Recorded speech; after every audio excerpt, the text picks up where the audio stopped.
Yan, sige. Ulam natin mamaya.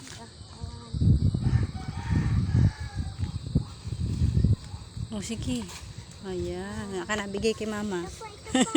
Ayan. Ayun, yung isa. Akin to. Ito na lang, maliit. Si baby daw. Kaya mo yan? Hindi. Wait lang. Tawagan mo to. Ikuti ko muna. Huwag mo na ikutin. Sige na, hiwain mo na. Tulungan mo, nak. Tulungan mo, Gabi.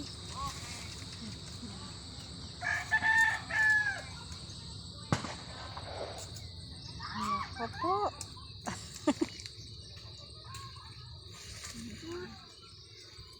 Yan. Oh, diba? Aka na, abot kay mama. Diba? Ulam natin. Yan po, tama na siguro to. Ayun, isa na lang. Yun. Yan.